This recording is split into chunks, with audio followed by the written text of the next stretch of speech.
С самого начала Отечественной войны 1992-1993 годов с абхазами плечом к плечу воевали добровольцы из республик Северного Кавказа.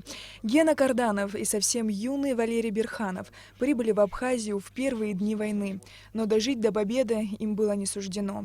Они, как и многие другие, сложили головы за свободу и независимость Апсны. И, конечно же, их семьи – желанные гости в нашей стране.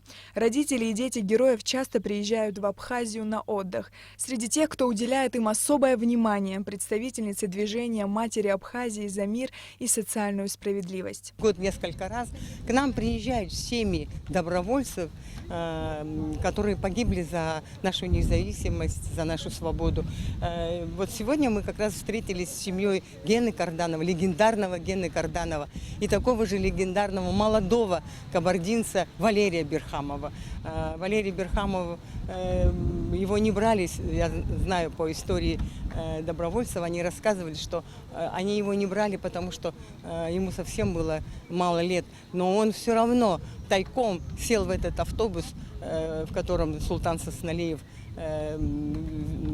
ехал к нам на помощь, и также здесь и погиб он. Когда его туда сопровождали наши воины с почестями, его здесь, естественно, оплакали, с почестями оплакивали мы всех северокавказских добровольцев. Своих детей так не оплакивали, как оплакивали этих мальчиков. Вдова героя Абхазии Гены Карданова Асият не раз уже была в Абхазии, а сын Гены Азамат окончил Абхазский государственный университет.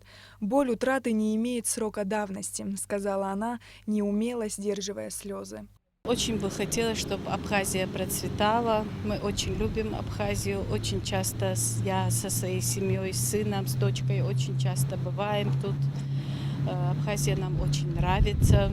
Она уже стала нашей родиной. Дорогих гостей принял глава Сухумской администрации Адгур Харази. Муссабин Берханов рассказал о том, как его сын собирался на войну в возрасте 16 лет. Отцу было не просто приехать в Абхазию, побывать там, где оборвалась жизнь юного Валерия Берханова. Своим друзьям по школе сказал, что отцу скажите, что если не поеду обратно, подумают, что я трус. Человек жив, пока жива память о нем.